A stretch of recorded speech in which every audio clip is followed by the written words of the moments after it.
Saya sedikit cerita tentang logika yang dibangun. Misalnya begini, dulu itu ada orang Arab yang sangat cerdas. Beliau sering jadi delegasi ketika pembebasan tawanan. Orang sampai disuruh pembebasan tawanan artinya orang yang biasa ahli negosiator top. Ketika perang Badar itu kan Nabi menang, sehingga orang-orang tokoh kafir banyak yang ditawan Nabi, disebut Asra Badrin. Yang diutus itu namanya Muhammad bin Mut'im, Jubair bin Muhammad bin Mut'im. Itu diutus, dia kafir betul. Delalah pas diutus itu, kan Nabi dulu udah ada hotel zaman itu, jadi ya orang-orang musyrik ya rasa mbok perdebat, no, yang nginepnya di masjid.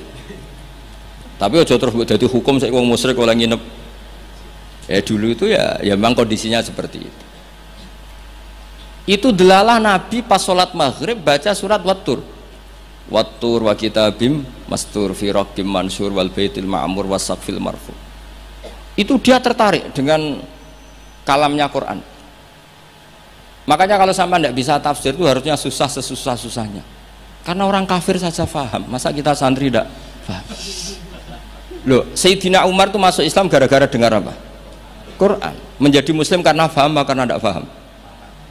Hadal kafir aslama bi barokati sema'il Quran.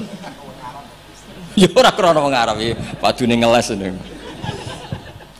Nah, setelah dibaca Wattur wa kitabim mastur fi raqqim mansur wal baitil ma'mur. Dia itu orang yang sangat cerdas. Ketika Allah mulai berargumen, di antara kalimatnya kira-kira gini, kata Allah, saya ada Tuhan tidak apa-apa, yang Tuhan kamu tidak apa-apa, yang Tuhan kalian tidak apa-apa, kata Allah. Tapi jadi Tuhan itu ada prosedurnya, ada syaratnya. Jadi presiden ya harus menang pemilu, jadi bupati harus menang pil. Mbok ya kalau jadi Tuhan ya syaratnya menciptakan langit dan bumi. Oke, kamu Tuhan tidak apa-apa, kata Allah, tapi harus ada aturan mainnya. Kalau ngaku cucu Baisam ya harus salim lah kayak gitu. Ada aturannya. Ojo mau dihormati tok gratisan, harus ada aturannya gitu. Nah, untuk jadi Tuhan itu ada aturannya. Lho kalau nirakna dawuh Mbah Zubair, mun kowe anakku kudu alim, Mbah mun dawuh Gus Najih gitu, kowe anakku kudu alim. Sehingga aturan mainnya jelas. Mboten nyinggung niki aturan. Enggak apa-apa kata Allah, saya ada Tuhan, yang Tuhan kamu. Tapi penuhilah aturan jadi Tuhan. Apa itu? Ya am khuliqu min ghairi syai'in. Kalau kamu jadi Tuhan harus kamu menjadi makhluk pertama atau orang pertama. Tidak ada yang mendahului kamu. Ini jenis disebut am khuliqu min ghairi syai'in. Jadi kamu wujud tanpa ada bapak, tanpa ada ibu, tanpa di bumi. Seperti Isa ya tanpa bapak, tapi dia lahir di bumi. Isa dengan bumi dulu mana? Kok enak gak ikut ciptakan, ikut jadi Tuhan. Amhumul khaliqun. Ya setidaknya Tuhan itu pencipta lah. Terus ditanya terus, diteror terus, am khalaqus samawati wal ard. Apa kamu menciptakan langit dan bumi? Wah terus sampai akhirnya dia tidak kuat. Nabi ketika baca itu setelah sholat maghrib dia nangis. Ya Muhammad katanya, habis akal saya, otak saya habis, tidak bisa menandingi apa yang turun ke kamu. Saya masuk Islam. Ya itu namanya hujat. Orang itu nggak bisa bergeming. Makanya Allah kalau adu argumentasi itu begitu fasihnya. Qul ara'aytum ma tad'una min dunillah aruni madza khalaqu minal ardi am lahum syirkun fis samawati. Itu nih kita terus.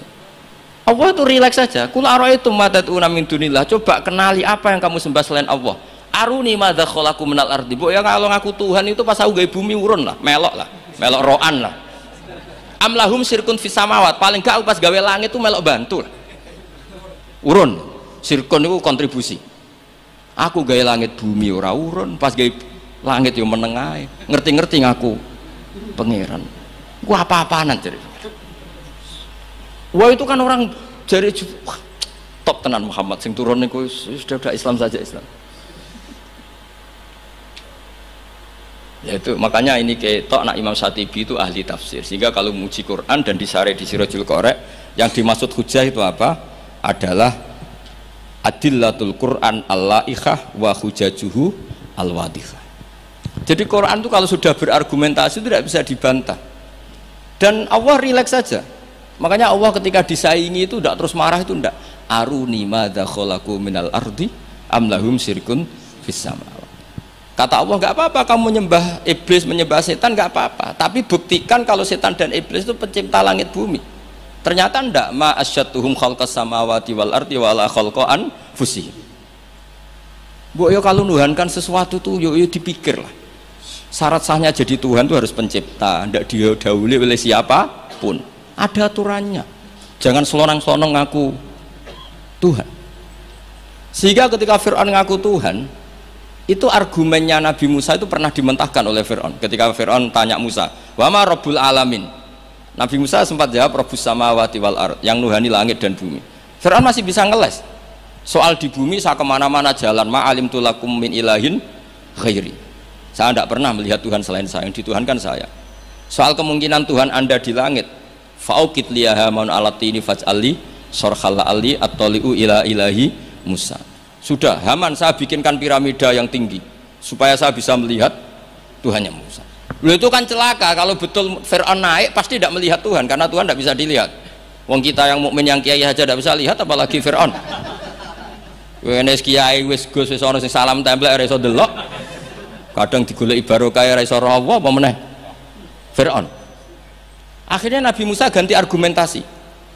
Dan itu argumentasinya sederhana, tapi Fir'aun kalah. Rabbukum wa rabbu abaikumul awwalin, sing mengerani buyut-buyutmu. Cara bahasa kudus ngono ae gampang. Akhirnya para punggawa Fir'aun mikir, nak Fir'aun pangeran berarti bapake ra ndek pangeran, bae ra ndek pangeran. Kan pangerane balita kan kira-kira. Dengan Fir'aun punya bapak, punya mbah, punya buyut, berarti Tuhan datang terlambat. Berarti mbah-mbahnya tanpa Tuhan. Ngamuk Fir'aun. Lah di sini hebatnya Quran. Makanya tersana wa qala rajulun mu'minun min ali fir'auna yaktumu imanah. Gara-gara logika itu sebagian mereka sudah iman. Karena enggak terbantahkan bahwa Fir'aun tidak Tuhan, itu enggak jelas itu. Makanya banyak yang iman meskipun yaktumu iman. Lah yang yaktumu imanahu ini pula orang yang wajah rajulun min aqsal madinati yas'a qala ya Musa innal mala'a ya'tamiru nabikal yaqtulu kafakhrus inilah kaminan nasihin. Dia itu ikut rapat. Besok Musa tangkap dan bunuh. Karena dia mukmin, hakikatnya mukmin tapi pura-pura kafir. Dia tahu hasil rapat, keputusannya membunuh siapa? Musa. Jadi pasukan besoknya mau nangkep, malam itu ini sudah nemui Musa. Tadi malam saya ikut rapat, keputusannya Anda besok ditangkap. Maka sebelum ditangkap kamu lari. Jadi kadang-kadang wong khianat itu ya rada ana gunane, paham nggih? Tapi khianat apik. Ya dalile niku.